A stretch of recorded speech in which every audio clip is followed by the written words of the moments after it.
a Deus. Amém, irmãos? Amém. Glória a Deus. Vamos abrir as nossas Bíblias em Filipenses capítulo 2. Filipenses 2. Hoje o título da nossa mensagem faz parte da nossa série, de pregações que dizem respeito à nossa fé, ao nosso credo. É importante cada vez mais eu e você sabemos em quem temos crido e sabemos o que Ele nos deu a acreditar. Pois, como já disse um nosso irmão do passado, aquele que diz que acredita em tudo é porque não acredita em nada.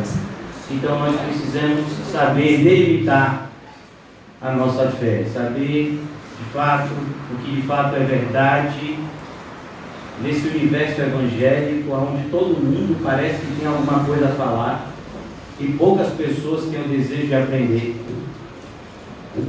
Muitos querem ser mestres, esquecendo-se de que os mestres padecerão duplo juízo, esquecendo-se muitas vezes de que aquilo que eles falam, eles vão ter que dar conta.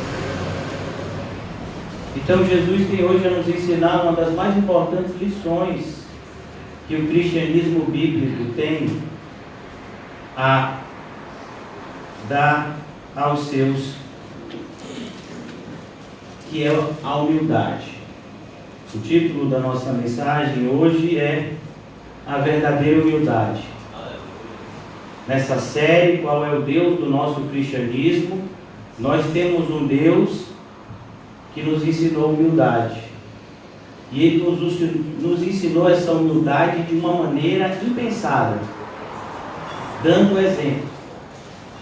Jamais nós poderíamos pensar, supor, em um Deus que se humilhasse. Pois a própria ideia de Deus, como ontem nós vimos, fala de algo glorioso, grandioso. Aquele que criou todas as coisas, como ele poderia se humilhar? E o apóstolo Paulo aqui, ele escreve para nós esse trecho aqui, que vai dos versículos 5 ao 11, do capítulo 2 de Filipenses. Nós vamos também passear por outros textos. E vamos aprender hoje em que consiste essa humilhação de Cristo e que Ele nos deixa como exemplo. Em Mateus capítulo 11, o Senhor Jesus, quando nos convida a andarmos ao lado dEle, a descansarmos nele, Ele diz que nós antes deveríamos aprender mansidão e humildade. Aprendei de mim, que sou manso e humilde de coração. E então, a consequência, encontrarei descanso para as vossas almas. Sabe uma das coisas que mais tira a nossa paz? O orgulho. O fato de nós, como eu comecei falando, não sermos pessoas aptas a ouvir. Tiago vai dizer que nós deveríamos ser aptos a ouvir, tardios no falar. Uma das nossas maiores fontes de pecado é, sem dúvida, a nossa língua. Falamos coisas que depois vamos nos arrepender muito. E fazemos isso porque não temos humildade de ficar calados quando somos confrontados. Precisamos cada vez mais, irmãos, trabalhar isso no nosso interior. Isso é esmurrar o próprio corpo. Esmurrar o próprio corpo nada tem a ver com violência, mas tem a ver com subjugar o nosso orgulho, as nossas vontades, a vontade de Cristo. Amém, irmãos? Amém. Eu acho que ficou um pouquinho alto, eu vou ver se eu... Graças a Deus, graças a Deus. Amém? Então, todos preparados? Capítulos capítulo 2, do versículo 5 de Filipenses. Vocês estão me ouvindo bem? Amém. Graças a Deus. É porque o retorno está falhando, né? Tende em vós o mesmo sentimento que houve também em Cristo Jesus, pois ele, subsistindo em forma de Deus, não julgou como usurpação ser igual a Deus. Antes, a si mesmo se esvaziou, assumindo a forma de servo, tornando-se semelhante a homens, e reconhecido em figura humana, a si mesmo se humilhou, tornando-se obediente até a morte e morte de cruz. Olha que coisa, irmãos. Quando nós vemos esse texto, nós podemos perceber o tamanho do nosso orgulho. Quem somos nós comparado ao Rei da Glória, como nós vimos ontem? Aquele que fez todas as coisas. A que ponto ele se humilhou? E eu fiz questão de escrever, quando eu cheguei aqui, eu fiz questão de escrever a definição da palavra humildade que está no dicionário. Virtude, eu vou tentar ler minha própria palavra, minha própria letra, né? Minha filha disse que eu tenho letra de médico, mas eu não sou médico. A virtude caracterizada pela consciência das próprias limitações, modéstia e simplicidade. Ou seja, todas essas três coisas aqui, Jesus não teria. Limitações, como Deus, ele tem alguma limitação? Modéstia, ele é o Rei da Glória, irmão. Como uma pessoa pode ser modesta se ele é o dono de tudo? Quando ele fala, eu sou o dono de tudo, ele está falando alguma mentira? Quando ele diz, eu sei de tudo que está se passando no seu interior, ele está falando alguma mentira? A gente fala, né? Às vezes a gente chega para a pessoa e diz, eu sei que você não está sentindo isso que você está falando, mas da nossa parte é uma suposição. Mas da parte de Jesus, isso é uma afirmação. E simplicidade. Como falar de simplicidade para aquele que criou um universo tão complexo como o nosso? Como se não bastasse a complexidade do universo que a gente nem conhece direito. Vejamos a complexidade do corpo humano. E ainda assim, ele pôde ser simples, modesto e limitado. Então, irmãos, todas as vezes que você achar que você está sendo humilhado, pense direito. Porque isso não é humilhação. Humilhação é, sem dúvida, aquilo que Jesus fez e passou. Então, eu vou ler aqui com vocês o início do capítulo 2, porque o apóstolo Paulo está escrevendo isso, que segundo a tradição nos conta, se tornou um hino cristão. Os cristãos cantavam essa parte da Bíblia quando eles se reuniam. Porque havia, infelizmente, um sentimento de divisão no meio da igreja. E ele diz, se há, pois, alguma exortação em Cristo, alguma consolação de amor, é o capítulo 2, versículo 1. Alguma comunhão do Espírito, se há entranhados afetos de misericórdia, completai a minha alegria, de modo que penseis a mesma coisa. Você diz para alguém pensar a mesma coisa, se eles estiverem pensando a mesma coisa? Não. Existiam, infelizmente, pessoas que estavam buscando um direcionamento diferente dentro da igreja. E o apóstolo Paulo diz, esse não é o caminho. Tenhais o mesmo amor, sejais unidos de alma, tendo o mesmo sentimento. O mesmo sentimento. Nada façais por partidarismo. O que é partidarismo? A gente tem vivido isso nos nossos dias aqui, né? No nosso país tem vivido dias de uma divisão enorme entre pessoas que se dizem de esquerda e de direita, segundo o seu pensamento político, né? Então isso é um partidarismo. Pessoas que tomam o lado. Às vezes até sabendo que a pessoa está errada, mas você tomou aquele lado e por conta do seu orgulho, você não volta atrás.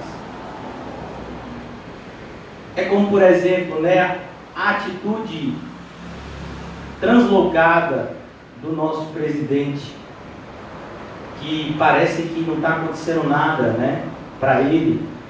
Recentemente, hoje nós já somamos, se eu não me engano, todos os dias crescem, né, o número.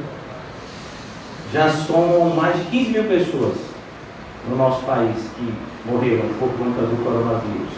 Isso são os números oficiais, fora aquelas pessoas que de repente morreram e não foram contadas. E quando esse número ainda estava em 5 mil, há menos de um mês atrás, os números têm crescido muito rapidamente. Se eu não me engano, ontem foram 816 mortes em 24 horas, só em virtude do coronavírus, fora as outras mortes. E quando esse número estava em 5 mil, esse atual presidente ele tem o hábito de conceder, né, entrevistas quando ele está saindo, eu acho, num local assim, próximo a uma entrada, uma saída. E alguém perguntou, né, um dos jornalistas perguntaram: o que o senhor tem a dizer? 5 mil brasileiros morreram. Ele diz: eu sou Messias, mas eu não faço milagre.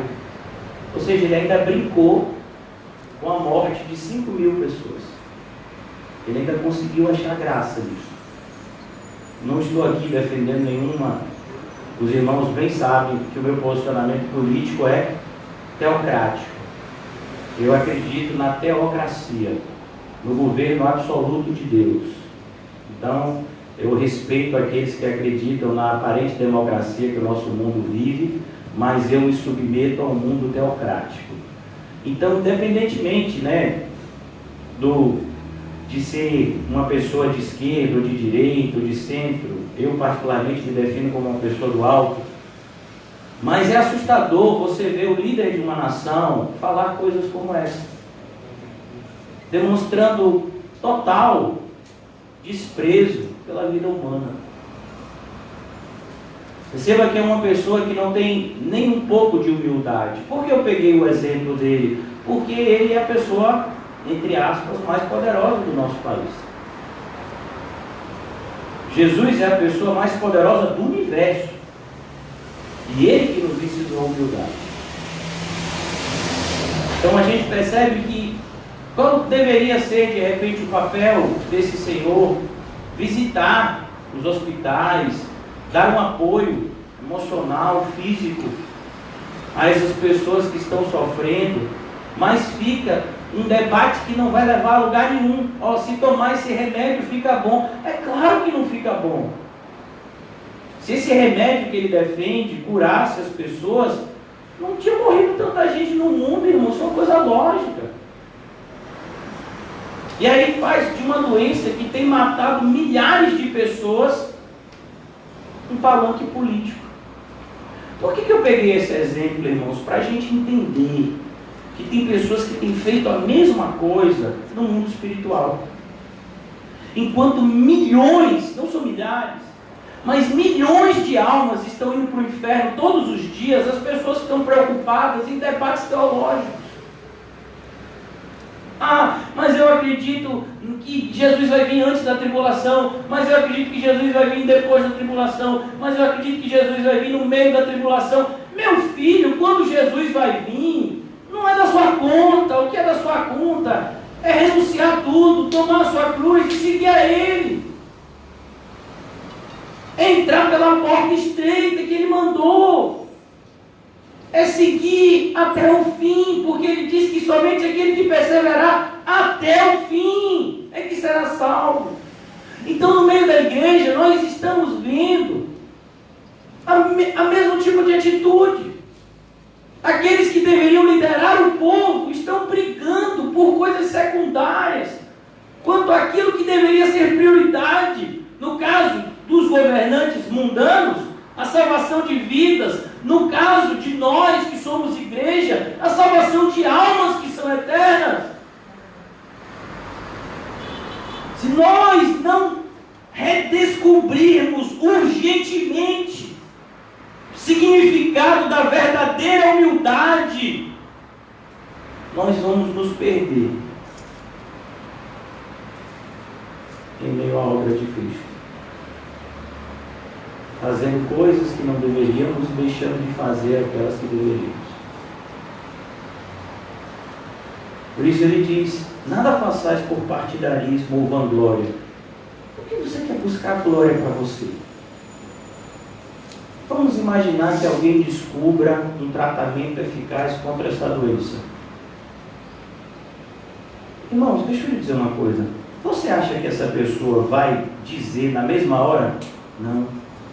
Ela vai procurar, de todas as formas, proteger a sua informação até que ela possa ficar milionário com ela. Não acho que ninguém vai tornar disponível. Uma das coisas mais assustadoras que eu tenho visto, as pessoas têm dito, né? Outro dia eu vi alguém dizendo assim: ó, é tão bonito o que essas empresas estão fazendo, né? Distribuindo materiais e ajudando. Bonito. Irmãos, você sabia que uma das causas, um dos motivos que tem feito com que muitas pessoas morram é a falta de um aparelho que todo mundo já ouviu falar, que é o respirador, né? Até quem não sabe o que é isso, já ouviu falar nesse aparelho. Porque esse vírus ataca bastante a parte respiratória, então muitas pessoas precisam ser intubadas, precisam desse aparelho, e se elas não receberem esse aparelho, elas vão morrer. E às vezes o médico tem que escolher quem é que vai ser e quem é que não vai, porque falta aparelho para todo mundo. Você sabia que tem ainda um monte de aparelho em muitas empresas? Você sabia que antes da pandemia se espalhar como se espalhou, os bilionários do mundo compraram a produção desses aparelhos antes deles serem fabricados? Você sabia disso? Então vamos imaginar que você tem uma fábrica que faz 1000 aparelhos desses por mês. Aí antes da pandemia se estourar, um bilionário olha para a sua fábrica e diz: eu quero comprar os 1000 aparelhos que você fabrica por mês, durante os próximos 12 meses, toda a sua produção vai ser para mim. Eu vou pagar adiantado. E ele pagou. E está na mão dele. Porque um aparelho que de repente valeria 1000, agora ele vai vender por quanto? O governador da Bahia fez uma compra de alguns aparelhos na China. E teve que está fazendo um jogo de xadrez, porque se esse avião que traz os aparelhos parar em determinados países, os países confiscam. Essa é a raça humana, irmão. Assustadora, né? Estão um pouco se lixando com a quantidade de gente que morre, ou que vive. E eu posso dizer a mesma coisa dos pastores. 15 mil pessoas morreram de coronavírus. E os pastores estão onde? Escondidos em suas casas, com as igrejas fechadas, porque eles estão com medo de contraírem o coronavírus, ou então de serem acusados de propagarem esse vírus. Será que esses pastores que têm tantos títulos nunca leram a história da igreja? Eu fico assustado, porque a maioria deles tem até doutorado em história da igreja, e a igreja sempre foi perseguida. Então, se a igreja for perseguida por conta disso, não é a natureza da igreja ser perseguida pelo mundo? Mas o que falta, irmãos? Humildade. Porque as pessoas estão buscando vanglória. Não, determinada igreja é uma igreja sensata. Ela fechou as portas, está fazendo os cultos somente online, porque ela é uma igreja sensata, o pastor é um homem sensato. Olha que homem sensato, essa igreja realmente merece os nossos aplausos. É isso que os pastores estão buscando hoje. Há um tempo atrás teve um pastor que disse: eu por mim abriria as portas da igreja, mas para que não falem mal da gente, eu vou fechar. Meu filho, era melhor ele ter ficado calado. E dizer isso abertamente, ele vai ter vergonha de pensar isso. Quanto mais que externalizar algo assim. O que essas pessoas buscam, irmãos? Vanglória. São essas pessoas que comemoram quando tem milhares de curtidas no Facebook, no YouTube, milhões de seguidores no Instagram. Então essas pessoas, elas não podem decepcionar os seus seguidores. Mas você foi chamado para ter seguidor? Eu não fui. Eu fui chamado para seguir a Cristo e convidar as pessoas a seguir aquele que eu também sigo. Por isso que se vocês estão seguindo a mim, irmãos, é melhor vocês prestarem bastante atenção, que eu estou seguindo a Cristo. Ele é o cabeça, ele é o pastor, ele é o rei, ele é o sacerdote, ele é o profeta, como nós vimos ontem. Então aqui, o apóstolo Paulo começa preparando a igreja para receber essa tão excelente lição de humildade. Nada façais por partidarismo ou vanglória, mas faça por humildade. Mas faça por humildade. Humildade é uma qualidade de alguém que aprendeu a ser humilhado. Você já aprendeu a ser humilhado? Você tem que aprender, irmão. Quando uma pessoa olha para você e diz, você não vale nada, normalmente ele diz, mas Cristo me ama. Eu valho muito. Você vale muito. Você sabe como é que a Bíblia chama você e eu? Vermezinho de Jacó. Verme. Você é um verme. Eu nunca vi um verme orgulhoso. Mas de repente... Mas por humildade. Considerando cada um os outros superiores a si mesmo. Irmão, que diferença do que a gente vive, né? A gente sempre age como se nós fôssemos superiores aos outros. A gente sempre age como se a gente soubesse mais, como se a gente fosse o que faz mais, e por conta disso a gente se frustra com uma série de coisas que acontecem. Nós jamais nos frustraríamos se nós tivéssemos humildade. Um pastor, certa feita, ele deu esse exemplo. Ele disse, olha, sabe por que é tão importante ensinar a doutrina do pecado?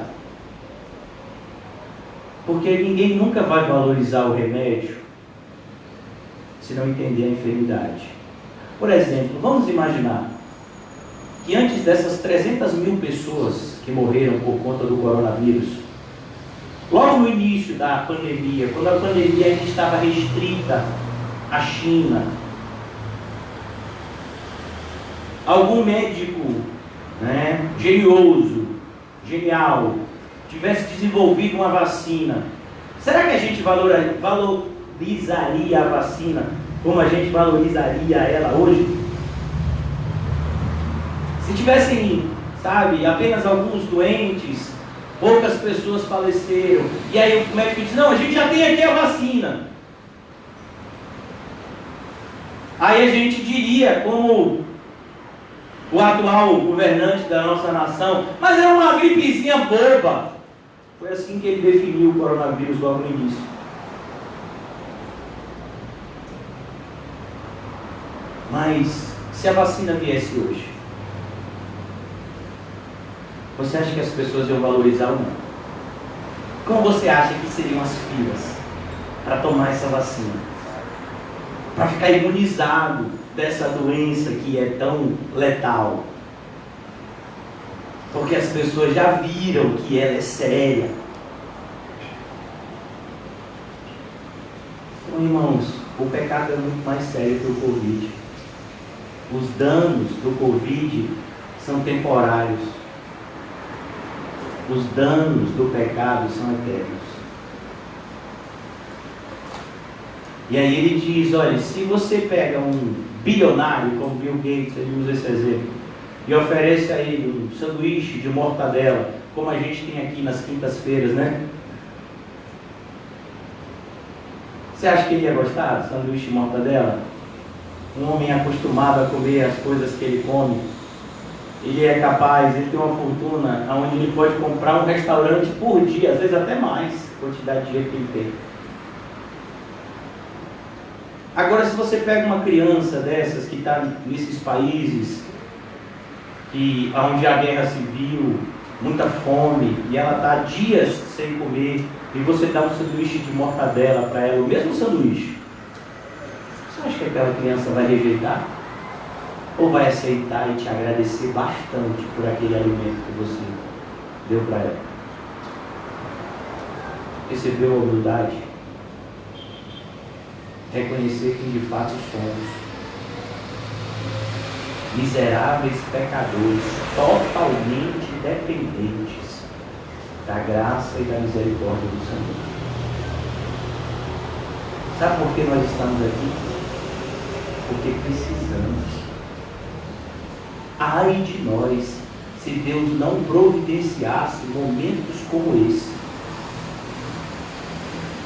Então aqui ele diz: haja em vós essa humildade, trate as pessoas com esse patamar de superiores a você. Isso não significa, irmãos, em absoluto, que você vai rejeitar um conhecimento bíblico que você já tem e dizer que a ignorância das pessoas é sabedoria. Não, isso está falando no trato com as pessoas.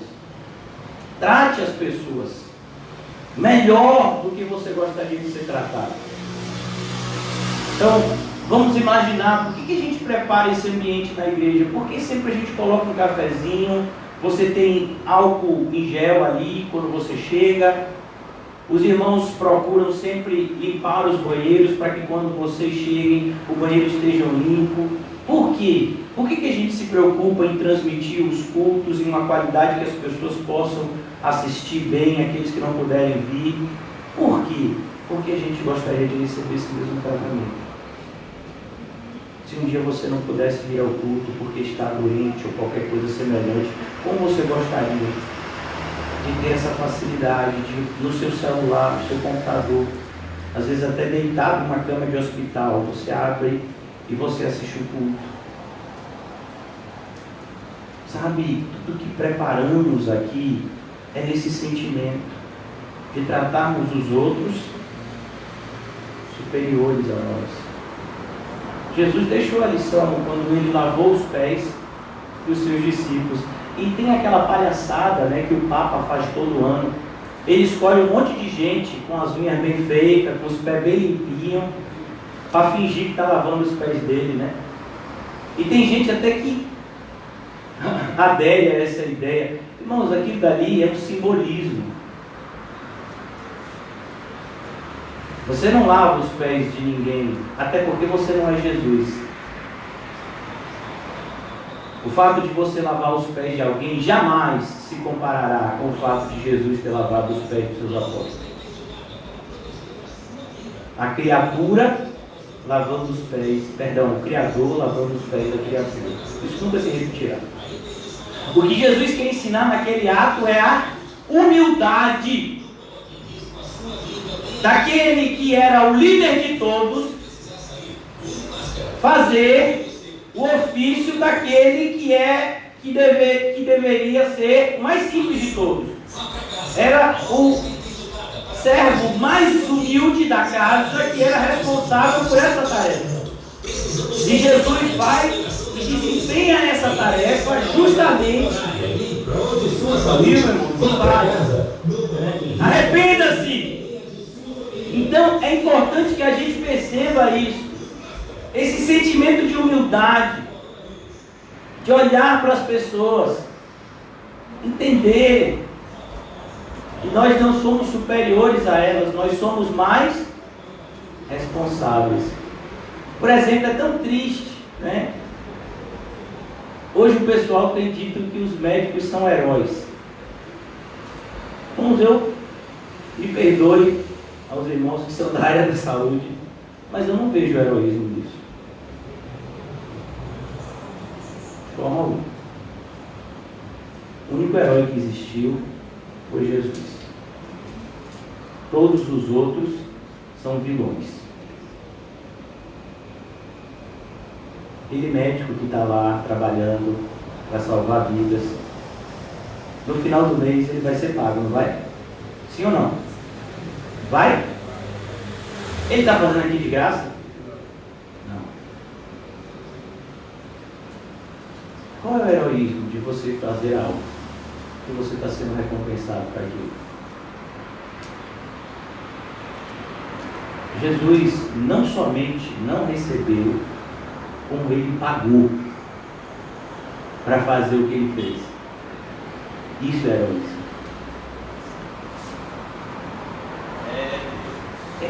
Sabe, é em tempos como esse que parece que os cristãos perdem a percepção daquilo que é certo e errado, porque eles se afastam da Bíblia e começam a ser estimulados por imagens emotivas que são produzidos por pessoas que na sua grande maioria nem acreditam em Deus.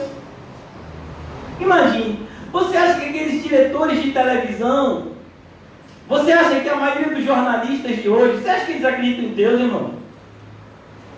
Você acha que os intelectuais, os eruditos da nossa geração, você acha que eles acreditam em Deus de verdade, irmão?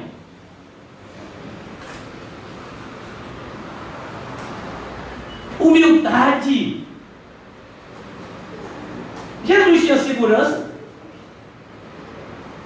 E tentaram matar ele várias vezes, mas ele não contratou segurança, ele contratou? E quando um discípulo quis dar uma de segurança, ele ainda repreendeu o discípulo. Pedro, guarda a espada. Aí você tem hoje a figura, né, de pastores que andam cheios de seguranças, armados, com ordem de atirar para matar.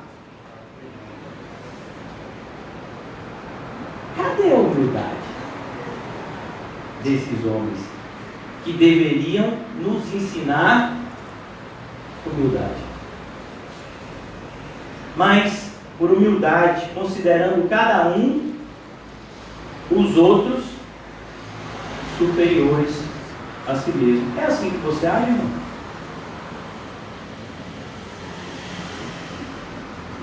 Não tenha cada um em vista o que é propriamente seu. Você já viu que a gente sempre fala assim, né? A minha igreja, essa igreja é sua? Ela não é minha, não. Ela é de Cristo. É a igreja que Cristo nos concedeu a graça de nos reunirmos em seu nome. O meu sapato, a minha blusa, a minha mãe, o meu pai, meu, tudo é meu. Você já viu que a gente adora usar esse pronome? Meu. A gente não gosta muito daquele seu. Seu a gente não gosta, gosta de um meio. Desde criança, é o meu brinquedo. Lá é o meu brinquedo. É a minha mãe. Eu ficava brincando com o meu primo. Meu primo não. O meu sobrinho, Teteu. Vocês conhecem ele. Ele é muito ligado ao meu pai. Olha, usando o pronome meu. E aí, Teteu, ele é muito cheio de chamego com o meu pai, que é avô dele. E ele fica, meu avô, e eu fico, meu pai. Ele ficava, quando ele era menor, ele ficava indignado. Mas é meu avô. E abraçava assim, ele quando ele é meu pai. Porque a gente sempre fica nessa disputa, né? Tudo pra gente só vale se for. Eu comprei a minha casa, graças a Deus eu saí no aluguel. Meu filho, você tem medo do aluguel? Teve uma vez uma pessoa que eu achava que era irmão, mas nem primo é. E essa pessoa disse, pastor, saia do aluguel, vá pregar em tal lugar e você não vai pagar nada. Eu disse, meu filho, eu não estou no aluguel. Eu estou pregando no lugar que Deus mandou eu pregar. Mas o aluguel lá é muito caro. Eu digo, meu filho, é Deus que tem que dizer a hora que ele vai sair ou não. Você já viu que a pessoa sempre se preocupa, né? Minha casa, a ponto do programa do governo passado, não foi? Minha casa. Você já viu que coisa assustadora isso? Você imaginou, irmão? Minha casa. Que nome diabólico, né? Quem é que é minha vida? Jesus. Ele é o caminho, a verdade e a vida. Não, mas para as pessoas é minha casa. Eu recebi a chave da minha casa, muçulmano. Aí, meu filho, vamos imaginar que passa um terremoto, sua casa chom. Cadê sua casa? Percebe como a gente coloca confiança em coisas? Minha! Não tenha cada um em vista o que é propriamente seu, senão também cada qual o que é dos outros. Aí, por que eu fiz essa leitura? Porque para a gente chegar onde a gente começou. Quando Paulo fala isso, um monte de gente que estava de repente ouvindo a carta, mas Paulo é fácil. Eu quero ver fazer. Aí Paulo diz, tá bom, eu vou dar um exemplo para vocês. Aí ele dá um exemplo de quem? De Cristo. Paulo, falar é fácil, Paulo. Eu quero ver quem faz. Aqui quem fez.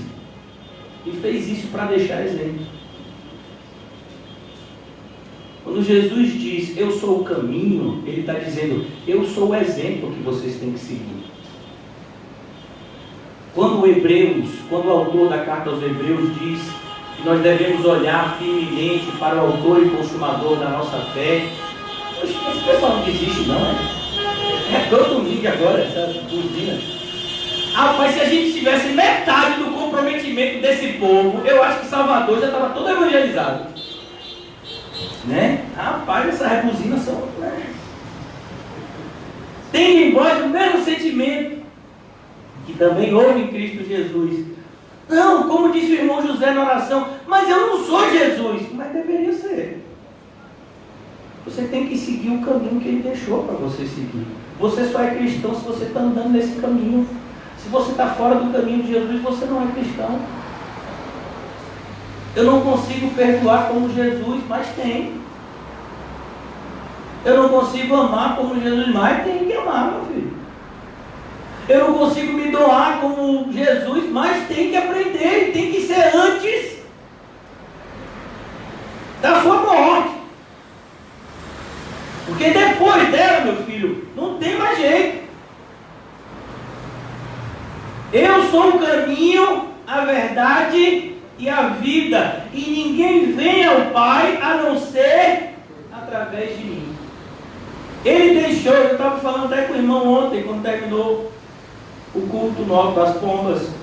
Graças a Deus que Jesus deixou pegadas bem visíveis.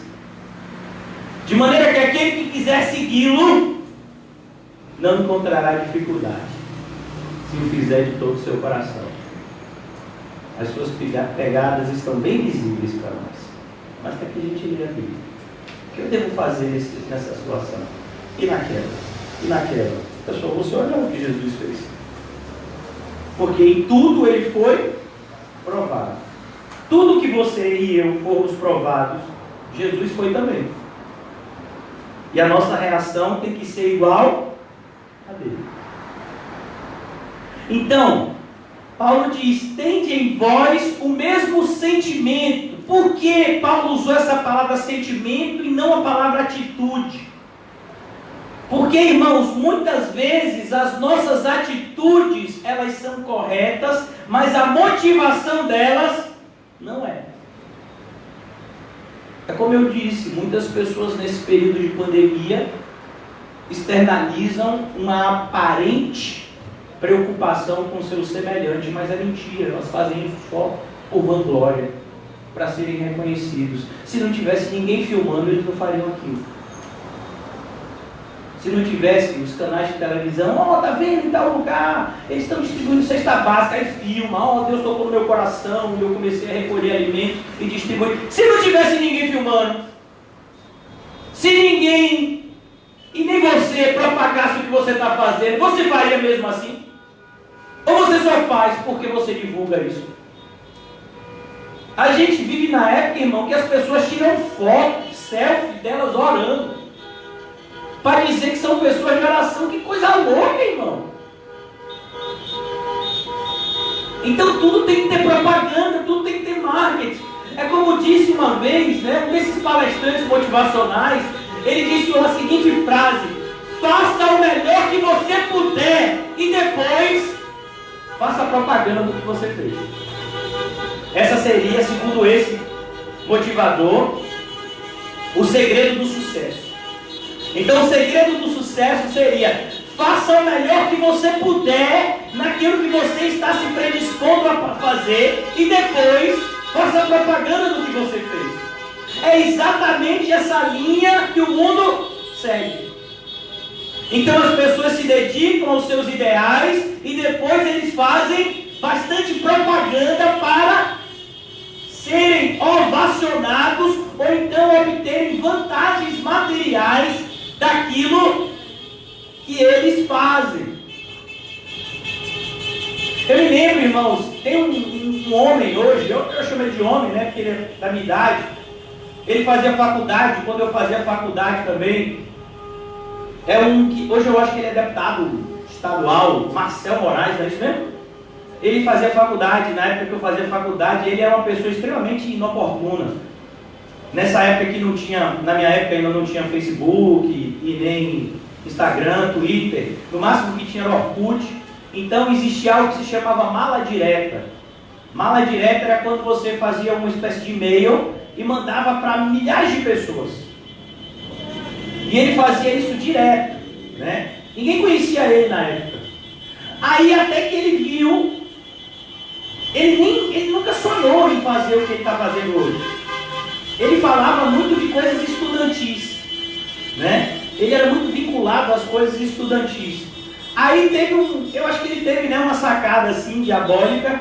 Ele disse: rapaz, o povo gosta de bicho. E aí ele abraçou esse ideal de bicho. E eu tenho pra mim que ele nem gosta de bicho. E aí ele pegou e disse: vamos cuidar dos animais, não sei o que. Nessa brincadeira, meu filho, ele foi eleito vereador. Já está eleito deputado, já foi eleito deputado e botou a irmã dele como vereadora. Com esse negócio de que ele é o protetor dos animais. Então, faça propaganda que as pessoas acreditam. Jesus diz: não faça isso não. Que a tua mão direita não saiba o que a esquerda faz. Por exemplo, esse povo está buzinando por quê? Porque eles querem que a gente saiba que eles estão passando por aqui. Se eles quisessem simplesmente, né, fazer uma carreata comum, eles precisavam buzinar? Ficava um carro atrás do outro, com a bandeira doida dele, e com as placas, que eu acho que umas faixas, que às vezes eu sei que eles botam. Mas por que eles buzinam? Por que você acha? O que é uma buzina? Ele quer o quê? Chamar a sua atenção. E ele não está nem aí preocupado se você está fazendo outra coisa. No nosso caso aqui, a gente está ouvindo a palavra de Deus, mas eles não estão nem aí. Eles buzinam do mesmo jeito. E se tiver uma pessoa doente aqui, que precisa de silêncio, esses que eles estão preocupados, eles vão buzinar do mesmo jeito. E o que eles querem é o quê? Chamar a atenção. Isso é o contrário do que Jesus ensina para mim e para você. Eu e você não somos importantes. Jamais queira chamar a atenção para você. Tenha em vós o mesmo sentimento. Como eu disse a vocês, a atitude simples, ela tem que ser motivada por um sentimento de humildade interior. Hoje em dia eu já ouvi pessoas dizendo assim, existe uma filosofia de vida que eu acho que é minimalismo, alguma coisa assim, quando a pessoa tem poucas roupas, tipo, só tem um talher, um prato, um copo, eu não sei como é o nome, é minimalismo? É? Minimalismo, né? Então, a pessoa diz assim, eu tenho uma vida simples, eu só tenho 2 roupas, um tênis, uma sandália, então é o mínimo. Quando eu preciso, quando ela se desgasta, eu compro outro e pego aquele e dou. Eu sou uma pessoa, sabe, simples. Mentira. Só o fato de divulgar isso já é orgulho.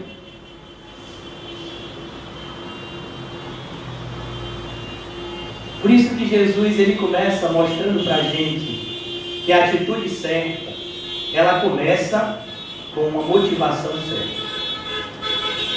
Se você não estiver fazendo para a glória de Deus, está tudo errado. Por mais que do lado de fora esteja bonito, lá dentro está o quê? Está podre. Você já viu essas casas? Infelizmente, na nossa cidade, né, nós temos muitos morros. E muitas pessoas constroem as suas casas nesses morros. E a gente, infelizmente, né, assiste todo ano, no período de chuvas, casas desmoronando. Você já viu essas casas antes delas desmoronarem? Muitas dessas casas são bonitas, pintadas. Às vezes a pessoa até reformou, a pessoa comprou um jogo de sofá novo, a pessoa comprou uma televisão, a pessoa fez isso. E aí ela foi trabalhar e veio aquela grande chuva. E quando ela chegou em casa, cadê a casa? Ela desmoronou. Por quê? Ela achava que estava firme aquela construção, mas não estava. Jesus fala isso daqueles que ouvem e não praticam. E antes de você entender a prática como você apenas se entregar a fazer coisas, não. Você só pode fazer coisas quando a sua motivação para fazê-las for correta. Se a sua motivação não for correta, tudo aquilo que você for fazer vai estar sujo. É muito parecido, irmãos, com a propagação do coronavírus. Vamos imaginar que alguém tem o coronavírus. Pastor, quer imaginar isso? Então vamos imaginar que alguém tem. Aí, vamos imaginar que sou eu que tenho. Aí eu tenho o coronavírus. Aí eu peguei nesse papel. E aí eu deixei esse papel aqui. Aí alguém vai lá e pega nesse papel e me devolve. A pessoa que pegou já se contagiou. Aí de repente aquela pessoa que está com o vírus na mão, ela aperta a mão de outro, que já pegou também. E aí vai passando. Assim é o orgulho. Eu não sei, até os homens carnais entendem isso. Olha que coisa assustadora. E a igreja não dá devida atenção. Você já viu aquela historinha do chefe que brigou com o funcionário? O funcionário ficou calado, que era o chefe. Aí chegou em casa e brigou com quem? Com a mulher. Se fossem as mulheres de hoje, meu filho, tinha brigado de volta. Mas essa mulher era da década de 50. Então ela ouviu o que o marido falou. Só que ela tinha 3 filhos. E os filhos ouviram, meu filho. Ela despejou tudo dos meninos. Os meninos, meu filho, tinha um cachorrinho. Ah, meu filho, o cachorrinho sofreu. Na hora de dar a voltinha com o cachorrinho, foi dizendo tudo: rapaz, você precisa de mim, você precisa ser cocô, eu preciso do cocô sozinho, você é um cachorro que não presta pra nada. E o cachorrinho ouviu, meu filho. E na redondeza tinha um gato. Ele disse: ah, seu gato. E o cachorrinho tem aquela carreira do gato: eu vou lhe pegar, seu gato imprestável. E o gato ouviu aquele negócio do cachorro. E aí ele foi e tinha um rato. Ah, seu rato miserável, lhe pego. Sabe, isso é o quê? É a escada da maldição. Um orgulho vai fazendo mal a outro, vai fazendo mal a outro, vai fazendo mal a outro, porque as pessoas se acham superiores umas às outras. Aquele chefe se acha superior ao seu funcionário. E aí o homem se acha superior à sua esposa. Hoje em dia a gente podia ter uma história até diferente, né? A esposa que trabalha, chega em casa e descasca no marido, né? Você é um marido inútil, você fica em casa, nem sabe um feijão, você sabe fazer direito. É, que esse marido inútil, não sei porque ele casinha com esse traste. Aí o marido é que passa para os filhos. Porque a gente é, né? A gente pode até, né? Ter vários contextos da mesma história. É a nossa realidade, né? Vai tanto de um lado quanto do outro. Tem em vós o mesmo sentimento. Eu pergunto: será que a gente tem esse sentimento? Será que esse sentimento está aqui dentro? Da gente olhar para Cristo, ter nele o nosso tudo e nos enxergarmos alegremente como servos de Cristo, servindo aos nossos irmãos? Não por salário ou recompensa, mas por gratidão àquele que nos salvou e tem nos feito tudo de maneira excelente. Jesus disse que nós demonstramos o nosso amor por Ele, amando o nosso próximo. Não foi assim? Eu estava nu, eu estava enfermo, eu estava com fome, mas quando, Jesus? Quando você fizeste a um dos teus pequeninos irmãos. O apóstolo João, que com certeza estava ouvindo essas palavras diretamente dos lábios de Jesus, ele diz para a gente na sua primeira carta: aquele que diz que ama um Deus que nunca viu e não ama o seu irmão que vê, é um mentiroso. Então, aqui o apóstolo Paulo diz: tende em vós o mesmo sentimento que houve também em Cristo Jesus. Tudo o que Jesus fazia era movido de íntima compaixão, de amor. Mesmo aqueles que lhe faziam mal, ele tratava bem. A gente falou ontem: o que você faria se uma pessoa que te traiu, que te vendeu e que estava trazendo pessoas que iriam lhe prender e te espancar, chegasse até você e te desse um beijo? O que você faria? O que você faria com essa pessoa? Jesus chamou ela de amigo. Eu acho que o mínimo que muitos fariam é chamar de traíra. Seu traíra! O que você quer me dar um beijo? Sai de perto de mim! Você me entrega por 30 moedas de prata e quer me dar um beijo, seu falso! Jesus chamou de um grande amigo. O que você faria se os seus melhores amigos te abandonassem? A gente falou sobre isso ontem. O que você falaria na próxima vez que você os visse? Jesus disse: paz seja convosco. Olha, vai entender. Tudo ali covarde, meu filho, traidor, ó. Quando o negócio ficou feio, todo mundo correu. E na noite anterior tinha todo mundo dito o quê? Ah, Jesus, se eu tiver que morrer, a gente morre junto. Aqui está todo mundo ligado. Só se for ligado pela corrida. Não, Jesus, aqui, ó, o que der para você, deu para mim. Não é porque eu era ímpio, muitas vezes eles disseram isso para mim. Olha, o que deu para você, deu para mim. Quando eu vim, porque eu era muito forte, tinha muita gente que queria bater em mim. Eu acho que já era preparado, já era um preparo para a vida de crente.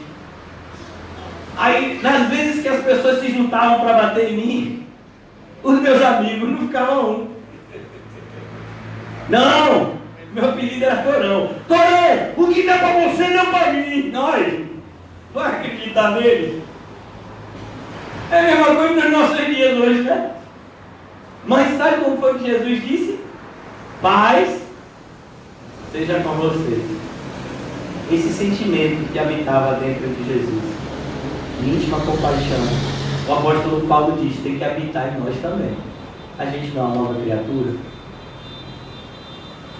A profecia que foi dada por Ezequiel não se cumpriu. Deus nos deu um novo coração. Todos nós que estamos aqui nessa manhã, pelo menos eu espero, somos pessoas transplantadas. Não, pastor, nunca fiz cirurgia não, em nome de Jesus, que eu nem faço isso.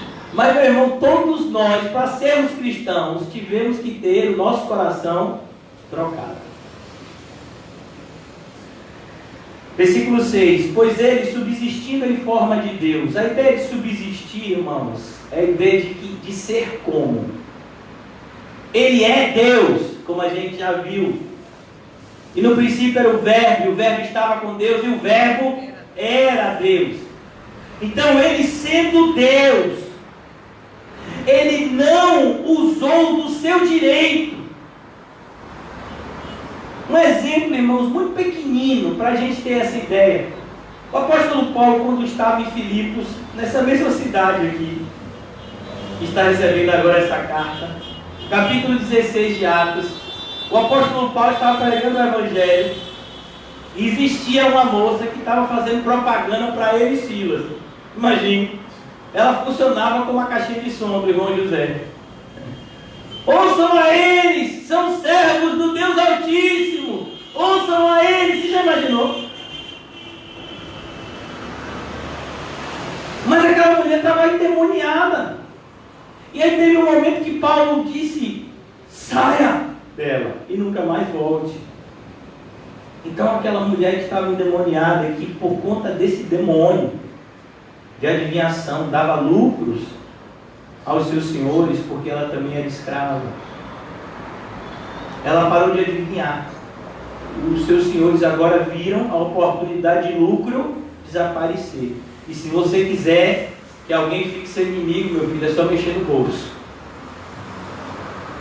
E aí, meu filho, entregaram Paulo às autoridades, e as autoridades prenderam Paulo e Silas e açoitaram Paulo e Silas. Mas eles não podiam fazer isso, porque Paulo era um cidadão romano. O cidadão romano não poderia ser açoitado sem um julgamento. E ele ainda poderia, quando sendo julgado, pedir ou recorrer para ser julgado por César, como foi o caso de Paulo quando foi preso em Jerusalém. Ele avocou esse direito de ser julgado diante de César. Todo cidadão romano tinha esse direito. Mas Paulo, quando estava sendo açoitado, ele poderia a qualquer momento, até antes de ser açoitado, dizer: ei, sou cidadão romano. Ou seja, dá uma carteirada. Eu sou cidadão romano, você não pode me bater. Mas Paulo só vai dizer isso depois que apanhou e prender, e depois de preso. De manhã, quando foram soltar Paulo, é que ele diz: eu sou cidadão romano. Eita, que o povo ficou com medo. Por quê? Porque se Paulo denunciasse os seus algozes, eles é que seriam açoitados. Aí eles pediram para Paulo ir embora. É esse exemplo de Paulo que ficou na mente dos filipenses. Vocês se lembram? Aquele meu exemplo é muito pequeno para o que Jesus fez. O que Jesus fez é muito mais. Porque Jesus não tinha um título apenas de cidadão romano. Jesus era o Criador de tudo e todos. Mas ele não usou desse direito, ele abriu mão. Ele abriu mão. Não que ele deixou de ser Deus, a gente já falou sobre isso, que Jesus é 100% homem e 100% Deus. Mesmo aquele menino que estava no ventre de Maria, que depois de nascido estava nos braços de sua mãe, era 100% Deus ali dentro. Para nós ainda é um grande mistério, como toda a divindade de Deus pôde caber nessa estrutura tão fraca que é o corpo humano. É um dos mistérios da fé, a encarnação do Verbo. E aqui ele diz: ele não julgou como usurpação o ser igual a Deus. Ele não fez uso de todos os seus atributos divinos, mas ele andou aqui na terra como um homem comum como nós. Ele teve fome, ele teve sede. Jesus poderia passar a vida toda sem comer nada, mas ele se destituiu e ele assumiu uma humanidade completa. É isso que Paulo está dizendo, que humilhação. O Criador se tornou uma criatura. Você já imaginou isso, irmão? Ele não julgou como usurpação o ser igual a Deus. Antes, a si mesmo se esvaziou. Ele se esvaziou completamente. Ele se tornou uma criança. Você já imaginou isso? Aquele que tem todas as respostas, aquele que é a própria palavra falando com o Budadá. balbuciando sílabas imperfeitas. Aquele que era o próprio Verbo viveu como uma criancinha normal, cresceu como uma criança normal, teve um trabalho normal, em uma cidade pobre, uma região esquecida do seu país. A si mesmo se esvaziou, assumindo a forma de servo. Ele era um servo. Cuidava da sua família, cuidava do seu trabalho e depois passou a cuidar das nossas almas. Servo, tornando-se em semelhança a homens. Perceba, o fato de ele ter se tornado parecido com a gente, em absoluto diz que ele cometeu pecado, viu? Ele tinha as mesmas fraquezas humanas, mas jamais usou-as como desculpa para pecar, como a gente faz, né? Ah, eu estou cansado, por isso que eu fiz isso. Ah, eu estava com fome, por isso que eu fiz isso. Ah, eu estava com raiva, por isso que eu fiz isso. Jesus nunca se desculpou dessas coisas, pois as suas fraquezas humanas jamais o fizeram pecar. Tornando-se semelhante a homens, irreconhecível em figura humana. As pessoas olharam para Jesus e viam nele um ser humano. Ele era 100% Deus. Ele é 100% Deus. Mas ele é 100% homem. Ele tinha sangue nas veias. Ele tinha um coração que bombeava o sangue pelo corpo como o nosso. Ele puxava o oxigênio para respirar. Ele tinha que pisar na terra para andar, ele não flutuava. Ele bebia água, ele se alimentava.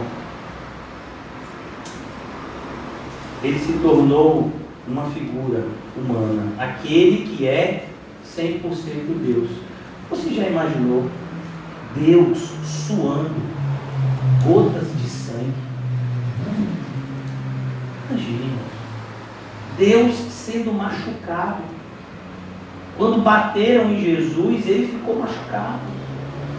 Não sei se vocês já viram, recentemente passou aqui para os irmãos do CAC, na igreja A Paixão de Cristo.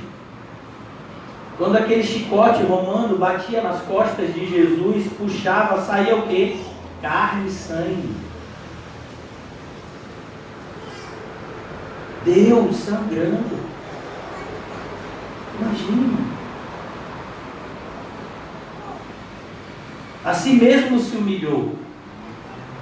Ele escolheu viver uma vida simples. Ele podia ser o maior de todos os reis. Ele podia dizer: Pilatos, sai daí! Herodes, vai embora! César, sai do seu trono! Quem vai mandar aqui sou eu! Sou eu que sou o rei de verdade! Ele fez isso. Quando quiseram colocá-lo contra César, o que foi que ele fez? Pegou uma moeda. Quem é que está nessa moeda aqui? Ah, é a figura de César. Pois é, dai a César o que é de César e dai a Deus o que é de Deus. Um rei totalmente diferente daquilo que a gente estava acostumado.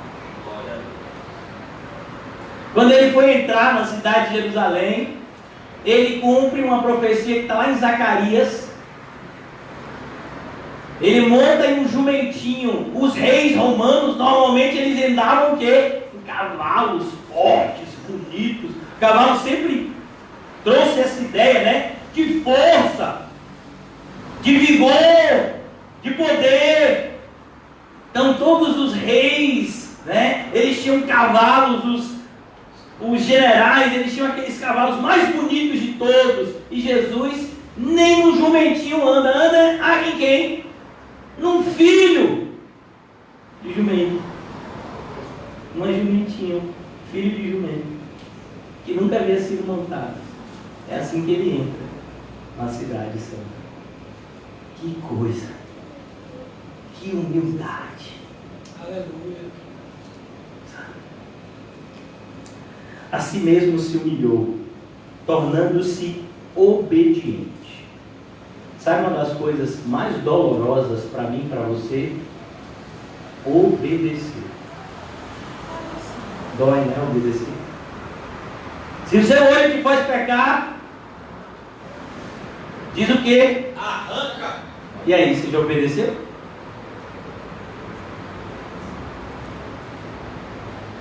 Não, eu vou arrancar o meu dedo. Não, mas se é o teu olho que está te fazendo pecar, por que você vai arrancar o dedo? Ah, porque um dedo vai fazer menos falta do que um olho. Eu tenho 10 dedos na mão e eu só tenho 2 olhos. Então eu vou dar um dedo, tá bom? Não, tá não. Abraão, pega o filho que você ama, Isaac, e traz para sacrificar. Se Deus dissesse, Abraão, pega um filho seu e traz aqui para sacrifício, Ismael, meu filho, vamos lá. Mas quem foi que Deus pediu? Quem foi? Isaac. O filho que você ama, pega Isaac. Tornando-se obediente até a morte, e morte de cruz. A morte mais dolorosa que existia na época era a morte por meio da crucificação. As pessoas ficavam expostas durante dias antes de morrerem por asfixia. Por isso que Pilatos se admirou quando disseram, olha, já morreu. Aqueles ladrões que estavam à direita e à esquerda de Jesus, para morrer, precisaram ter os seus joelhos quebrados para acelerar o ritmo da morte, senão eles ficariam mais algumas horas, quem sabe até dias, antes de darem o seu último suspiro de agonia. Então a gente vê, irmãos, que Jesus nos ensina essa humilhação. E eu quero aqui deixar apenas 5 pontos, bem rapidinho, para a gente concluir e já partir para a ceia. Nós vemos a humilhação de Jesus em 6 etapas da sua vida. A primeira delas, irmãos, é no seu nascimento. O nascimento de Jesus, ele foi algo tão impactante que até homens sábios, segundo a sabedoria do mundo, foram enganados. Eles foram buscar o rei aonde? No palácio de Herodes. Mas Jesus estava bem longe, na pequena cidade, na pequena aldeia de Belém, nascendo em um estábulo e sendo colocado não em um berço bonito, mas em uma manjedoura. Lucas 2,7, deu à luz ao seu filho primogênito e envolveu em panos e deitou-se numa manjedoura, porque não havia lugar para eles na estalagem. Quando Jesus veio ao mundo, nem lugar para ele ficar existia. Às vezes a gente vai evangelizar e as pessoas nos tratam mal. Meu filho, Jesus veio salvar o mundo. Pior como trataram ele. Já imaginou? Ele veio para salvar aquele estalajadeiro, para salvar muitos daqueles que estavam em Belém ali. Mas ninguém tinha lugar para ele. Segundo lugar, irmãos, que a gente vê aqui em Gálatas 4:4. Deus enviou o seu filho, nascido de mulher, nascido sob a lei. Aquele que é o autor da lei se submeteu a ela. Em determinado momento pensaram que Jesus estava de alguma forma tentando colocar o povo contra Moisés, contra a lei que Moisés havia sido um instrumento de Deus para trazer. E Jesus disse, eu não vim abrogar a lei, eu vim cumpri-la. Jesus foi circuncidado. Jesus foi apresentado ao templo como os judeus. Jesus apresentava todo ano o cordeirinho. Quando Jesus nasceu, seus pais apresentaram 2 pombinhas como resgate do primogênito, pois desde a época do Êxodo, todo primogênito que nascia em uma família israelita, ele pertencia a Deus. Então ele deveria ser resgatado por meio de sacrifício de animais, que no caso era um cordeiro. Mas se a família fosse pobre, ela tinha o direito de oferecer 2 pombinhas, que foi o sacrifício que José e Maria ofereceram pelo resgate do seu primogênito, que foi Jesus. Ele obedeceu a tudo, irmãos. Tudo. Ele obedeceu. Ele foi zeloso a tal ponto do zelo com a casa do Pai o consumir.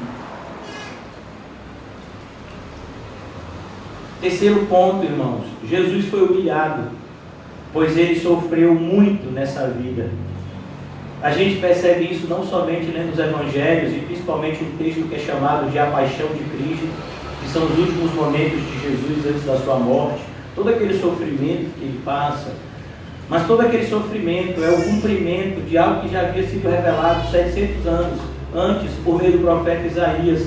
No capítulo 53 de Isaías, no versículo 3, nós lemos: ele era desprezado.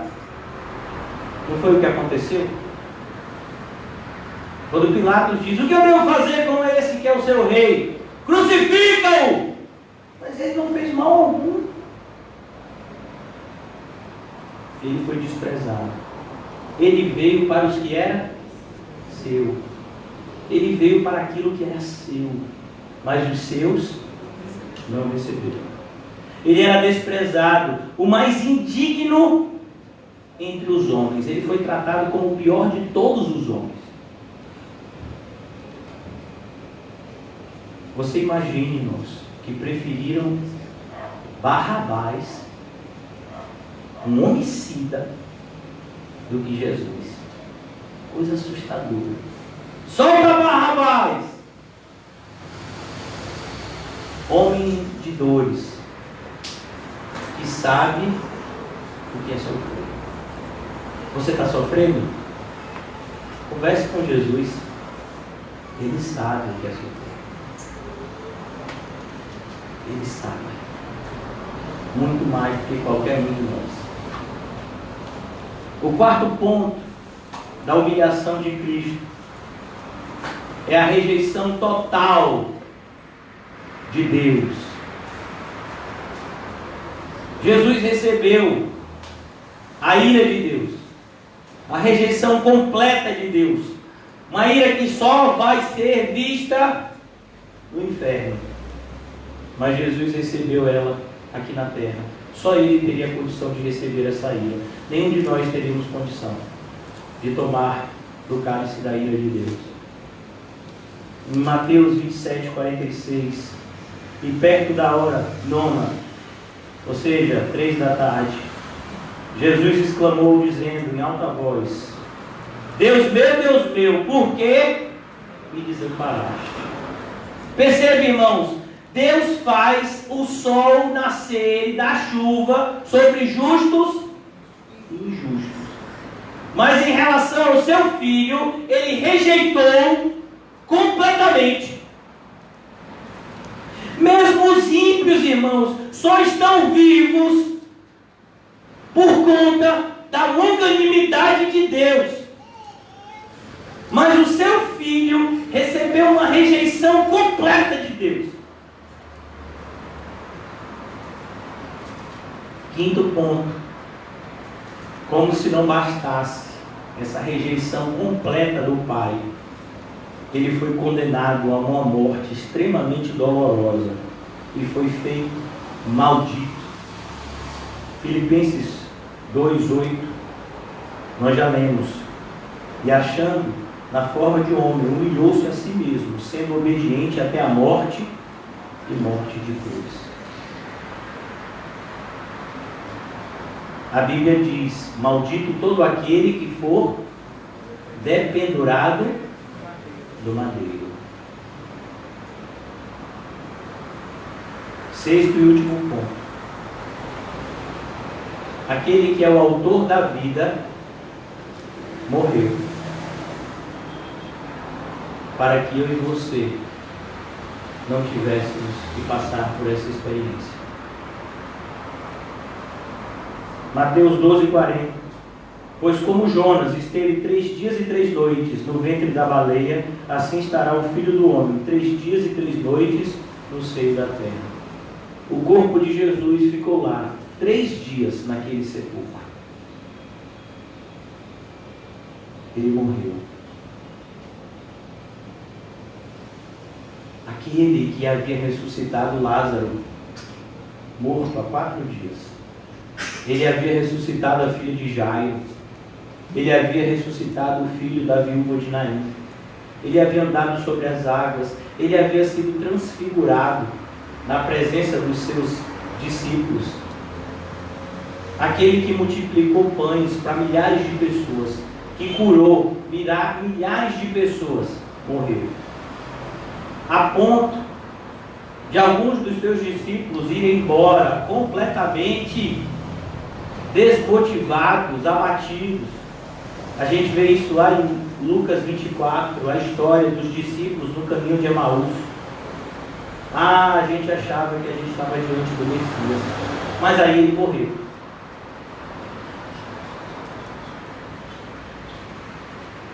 Você já imaginou isso?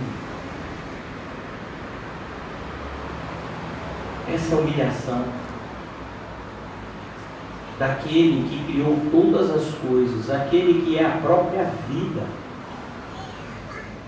morrer, para que eu e você pudéssemos viver. Por isso, irmãos, já dizia uma frase: toda soberba, ela terminará 5 palmos abaixo do chão.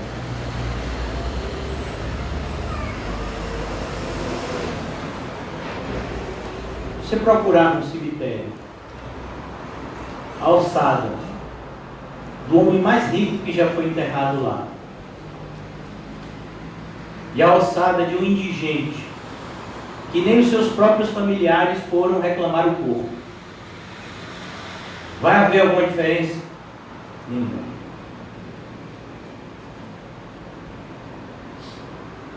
Eu fico extremamente assustado. O irmão José contou a experiência de um colega meu de faculdade.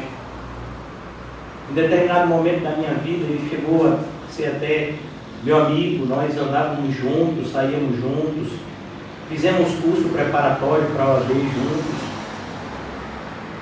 E ele sempre falava dessa herança, que na verdade não era uma herança. O pai dele era um empresário bem sucedido, representante de uma multinacional, e essa multinacional, de uma hora para outra, quebrou o contrato que tinha com o pai dele ficou pobre, o pai dele perdeu, ficou pobre, não ficou pobre, mas perdeu bastante da condição financeira que tinha. Aquela situação trouxe muitas dores, raiva para o pai dele adquiriu uma enfermidade, se não me engano câncer, morreu, e ele ficou juntamente com a sua mãe e a sua irmã, com essa ação. Uma das coisas até que moveu ele para a advocacia foi justamente essa ação, o desejo de receber essa quantidade de dinheiro tão volumosa que eles tinham direito a receber. Na época que a gente estava na faculdade, esse processo durou mais de 20 anos. Na época que a gente estava na faculdade, esse processo já tinha sido até julgado, estava na fase de execução, de recurso e tal. E então chegou um momento que ele recebeu o dinheiro. 20 milhões de reais. E esse dinheiro foi dividido entre a mãe dele, ele e a irmã dele. E você já sabe o que aconteceu com esse jovem, o que aconteceu com ele, e apareceu nos telejornais. E uma pessoa se disfarçou de amigo dele. Ele morou no lugar que eu morei. Numa parte da minha vida que eu estava extremamente desviado e translocado, eu cheguei a morar no mesmo local que ele morou, um loft de luxo no Corredor da Vitória. E ele conheceu uma pessoa que se fez de amigo dele e premeditou o seu sequestro e depois orquestrou a sua morte. E durante dias, de meses, as pessoas ficavam naquela dúvida, será que ele morreu, será que ele não morreu? E ele já tinha morrido há muito tempo. Ele morreu pouco tempo depois do seu sequestro. E ele foi aquele jovem que tinha milhões de reais numa conta bancária. Ele foi morto em uma região extremamente pobre da nossa cidade, próximo a onde fica a penitenciária, Lemos de Bilho, onde tem alguns galpões. E ele foi morto com uma paulada na cabeça por um dos comparsas do sequestrador, com medo de ser descoberto, lançou ele numa cisterna. Você sabe o que é uma cisterna? Um lugar onde as pessoas guardam água. E o corpo dele ficou naquela cisterna dias. Quando disseram aonde estava o corpo, que foram lá tirar o corpo, já estava em estado de gigantismo. E o seu enterro foi, durante alguns dias, postergado, porque era preciso fazer vários exames para confirmar que de fato aquele corpo era o dele, por conta da deformidade que já estava o corpo humano. Por que eu estou contando essa história? Triste, mas real. O orgulho faz coisas muito piores que essa na vida das pessoas. Olha, irmãos, o orgulho é a principal característica do diabo. De maneira que todo orgulhoso, ele é irmão gêmeo de Satanás. Foi esse pecado que fez com que Adão e Eva fossem expulsos do paraíso.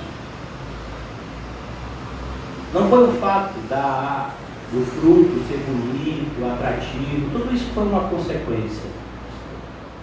Mas o que mais fez, a maior tentação, por assim dizer, que Eva sofreu, foi quando Satanás, em forma de serpente, disse para ela: se você comer esse fruto, você vai ser como Deus. Essa é a raiz de todo o orgulho. As pessoas tentarem ser igual ao Criador, quando na verdade deveríamos aprender a viver contente em toda e qualquer situação. Eu gostaria que os irmãos preparassem já a ceia e distribuíssem para aqueles que forem cear. Nós vamos ceiar, irmãos, daqui a alguns instantes.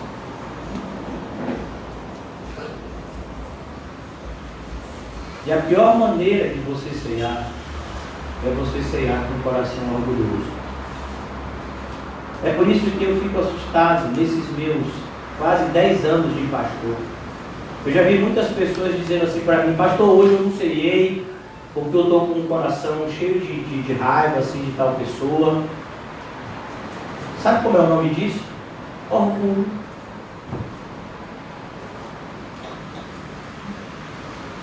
Você deveria ter se humilhado na presença do Senhor. E sabe aquela pessoa que te fez mal? Você deveria ter ido lá e ter pedido perdão a ele. Mas não fui eu que fiz nada. Foi ele que fez. Mas você fez. No momento que você ficou com raiva dele, você desejou a morte dele.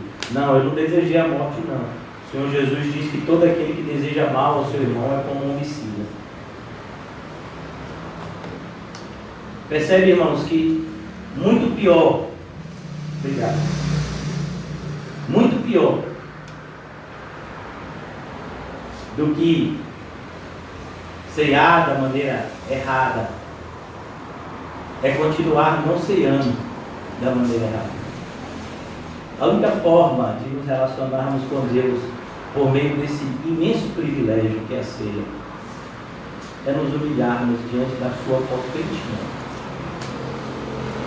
Reconhecermos o quão frágeis, fracos, inaptos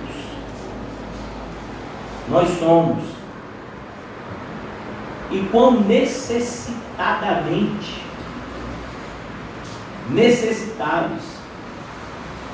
nós somos diante do Senhor. De maneira que, independente de você ser uma pessoa que conhece toda a Bíblia, você ainda precisa do Senhor, como se você a estivesse lendo pela primeira vez. Se você é uma pessoa que já anda com Cristo há décadas, você ainda precisa andar com Ele como se fosse a primeira vez. Essa é a humildade que o Senhor Jesus quer que tenhamos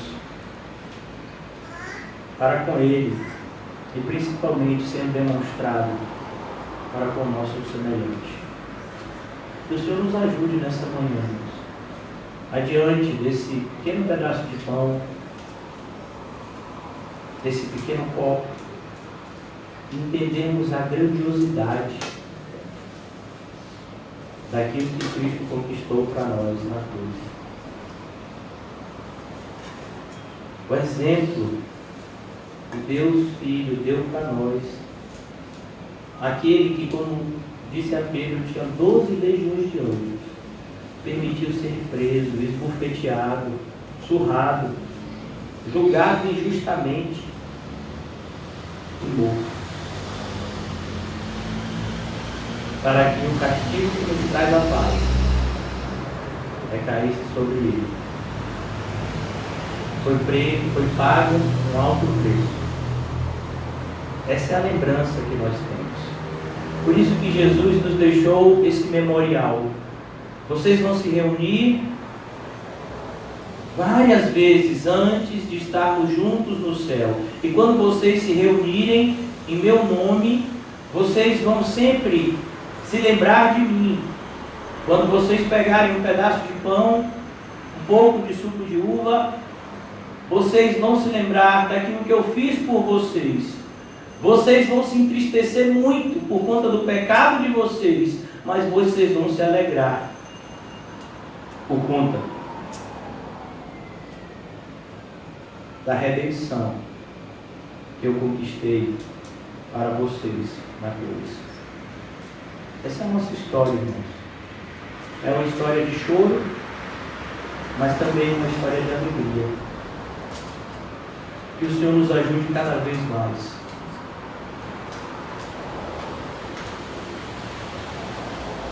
a aprender a sua santa palavra, se apropriar dela e praticá-la alegremente todos os dias. Comamos e bebamos para a glória de Deus.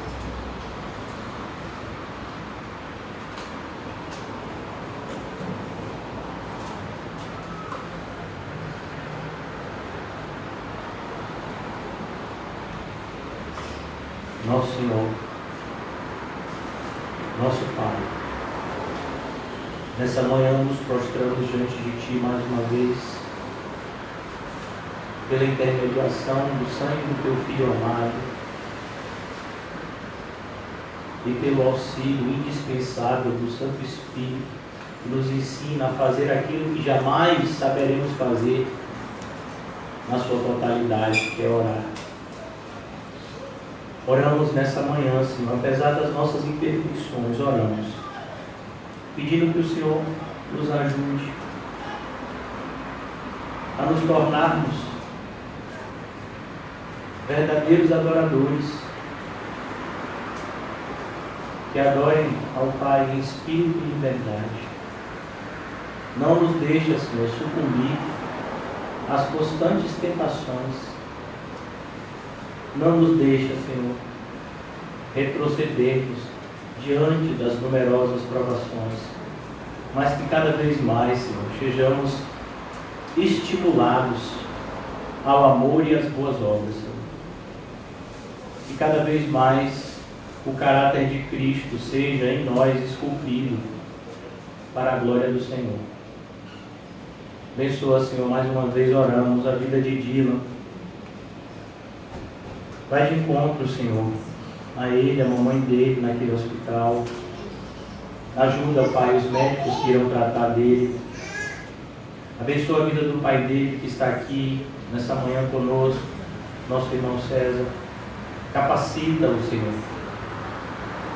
a nesse momento tão difícil dar um bom testemunho, demonstrando a todos os envolvidos que ele não está nesse combate sozinho, mas que ele tem um Senhor que o guarda, que o protege, que o guia, que o livra do mal e que o conduz pelo caminho do bem.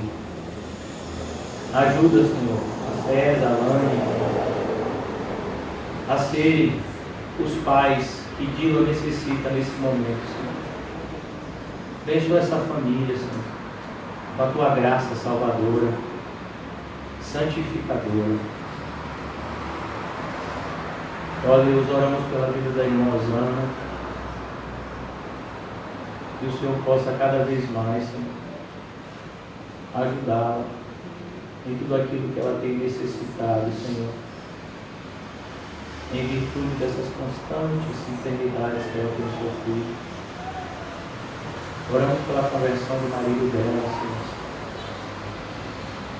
para que eles possam ser um em Cristo. Abençoa a vida da irmã Gisele, da pequena Helena.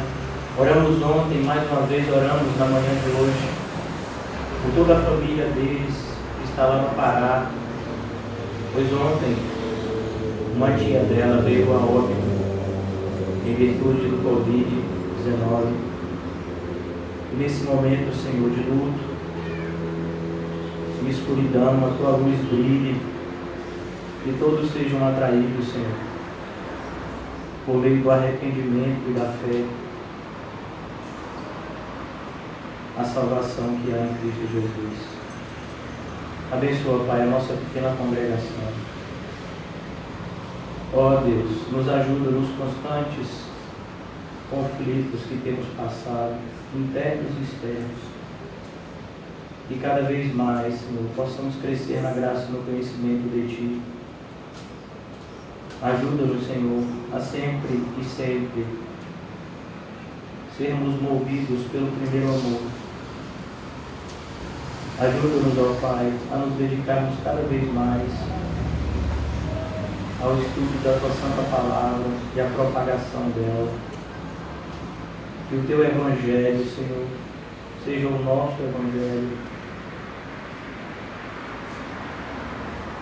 Ó Senhor Jesus, ajuda-nos, Senhor, pois o Senhor conhece o interior de cada um de nós, cada um dos que estamos aqui nessa manhã. Estamos totalmente, Senhor, despidos na Tua presença. Os nossos atos mais vergonhosos não estão escondidos de Ti. Por isso nos socorre, Senhor.